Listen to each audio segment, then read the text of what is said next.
Assalamualaikum warahmatullahi wabarakatuh. Perkenalkan, nama saya Iis Kusnawiyati dengan NIM 1901 04010227 dari jurusan KPI Angkatan 2019 Lokal B2. Di dalam video ini akan berisi tentang penjelasan dari mind mapping psikologi komunikasi dalam rangka memenuhi tugas untuk ujian tengah semester dari mata kuliah Psikologi Komunikasi yang diampu oleh Ibu Rizkiatul Hasanah SSOS MSOS. Berikut adalah mind mapping yang sudah saya buat. Pertama, kita harus tahu dulu apa pengertian dari psikologi komunikasi itu sendiri. Untuk mengetahui definisi dari psikologi komunikasi, kita harus tahu dulu apa itu psikologi dan komunikasi dan juga psikologi komunikasi itu sendiri. Definisi dari psikologi adalah ilmu yang mempelajari jiwa tingkah laku manusia dalam hubungan dengan lingkungannya yang diperoleh secara sistematis dengan metode-metode ilmiah. Dan komunikasi adalah suatu proses ketika seseorang atau beberapa orang, kelompok, organisasi, dan masyarakat menciptakan dan menggunakan informasi agar terhubung dengan lingkungan dan orang lain. Komunikasi juga dapat dilakukan secara verbal maupun non-verbal. Dan definisi dari psikologi komunikasi adalah sebuah ilmu yang mempelajari usaha untuk memprediksi, menguraikan, dan mengendalikan peristiwa mental atau psikologi dan behavioral individu yang terlibat dalam suatu proses komunikasi. Selanjutnya kita ke peran psikologi komunikasi. Peran psikologi dalam komunikasi antara lain adalah dapat mempengaruhi kecerdasan emosional, menumbuhkan rasa percaya, menumbuhkan saling pengertian, menentukan identitas seseorang, menentukan tingkat hubungan, berbagi arti, memungkinkan komunikasi yang koheren, memperkuat sugesti, membangun hubungan sosial, memudahkan menerima informasi, membentuk kepribadian, mengurangi kegagalan berkomunikasi, membantu memecahkan masalah, mencapai tujuan yang diinginkan, menimbulkan kesenangan, mempengaruhi sikap, dan belajar berempati dalam berkomunikasi. Setelah peran tadi, kita lanjut tentang bagaimana karakteristik manusia komunikan. Dalam psikologi, ada 4 konsepsi tentang manusia, yaitu manusia dalam psikologi psikoanalisis. Dalam psikoanalisis, perilaku manusia merupakan interaksi antara komponen biologis, komponen psikologis, ego, dan komponen sosial, superego, atau unsur animal, rasional, dan moral. It, yaitu bagian dari kepribadian yang menyimpan dorongan biologis dan pusat insting manusia. Ego yaitu mediator antara hasrat hewani dan tuntutan rasional dan realistis. Superego yaitu hati nurani yang merupakan internalisasi dari norma-norma sosial dan kultural masyarakat. Manusia dalam behaviorisme menganalisis hanya perilaku yang tampak saja. Teori behaviorisme juga dikenal dengan nama teori belajar. Belajar yang dimaksud di sini adalah perubahan perilaku manusia yang disebabkan oleh lingkungan. Behaviorisme tidak mau mempersoalkan apakah manusia itu baik atau jelek, rasional atau emosional. Behaviorisme hanya ingin mengetahui bagaimana pelakunya dikendalikan oleh faktor-faktor lingkungan. Kaum behavioris berpendirian, manusia dilahirkan tanpa sifat-sifat sosial atau psikologis. Perilaku adalah hasil pengalaman dan perilaku digerakkan atau dimotivasi oleh kebutuhan untuk memperbanyak kesenangan dan mengurangi penderitaan. Selanjutnya, manusia dalam psikologi humanistik. Psikologi humanistik dijelaskan aspek eksistensi manusia yang positif dan menentukan seperti cinta, kreativitas, nilai, makna, dan pertumbuhan pribadi. Psikologi humanistik mengambil dari fenomenologi dan eksistensialisme.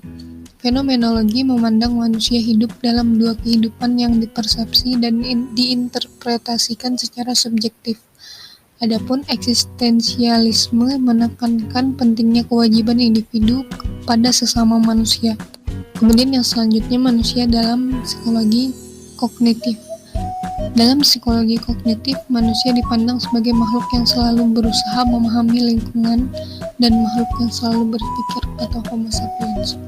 Dalam konsepsi ini, manusia bergeser dari orang yang suka mencari justifikasi atau membela diri menjadi orang yang secara sadar memecahkan persoalan.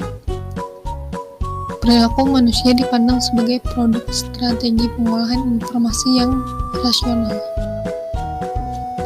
Selanjutnya, sistem komunikasi interpersonal. Dalam komunikasi interpersonal ada yang namanya sensasi dan persepsi. Sensasi merupakan tahap paling awal dalam penerimaan informasi. Proses sensasi terjadi saat alat indera mengubah informasi menjadi impuls-impuls syaraf yang dimengerti otak. Sensasi pada tiap orang bisa berbeda-beda terhadap stimuli yang sama. Penyebabnya bisa berupa faktor personal dan faktor situasional. Kemudian yang kedua ada persepsi. Persepsi adalah memberikan makna pada stimuli indrawi.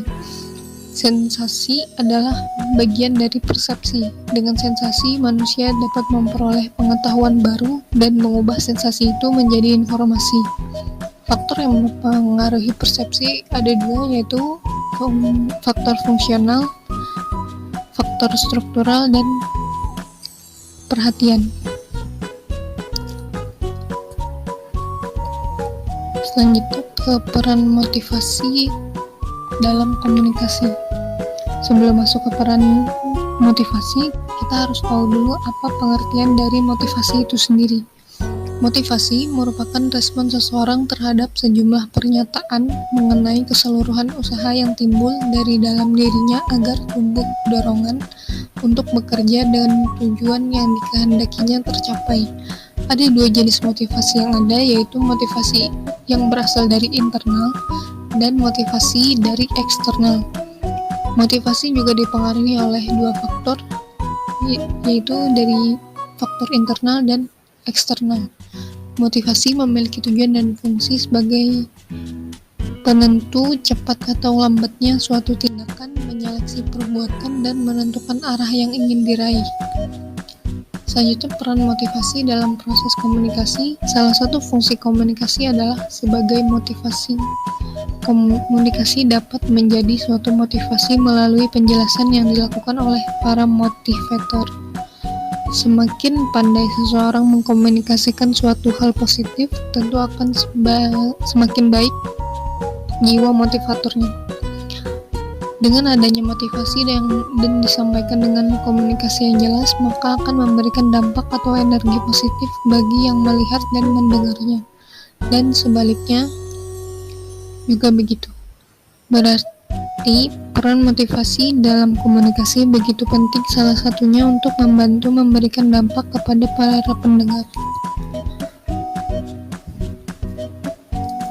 Selanjutnya, konsep diri dan atraksi interpersonal.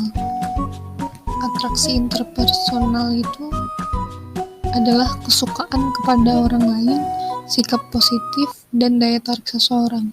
Makin tertarik kita dengan orang lain, maka semakin besar kecenderungan kita untuk berkomunikasi dengan orang lain.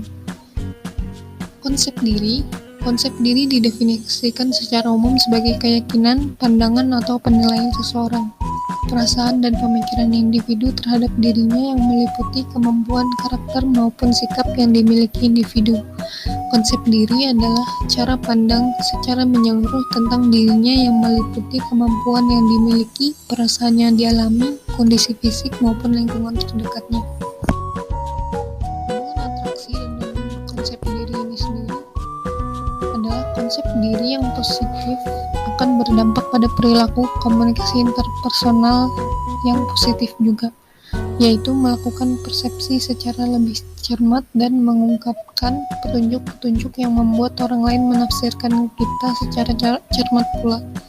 Sebaliknya, apabila konsep dirinya negatif, akan terjadi miskomunikasi karena kemungkinan informasi yang diterima dan dipersepsi itu salah sehingga berdampak negatif pada komunikasi interpersonal.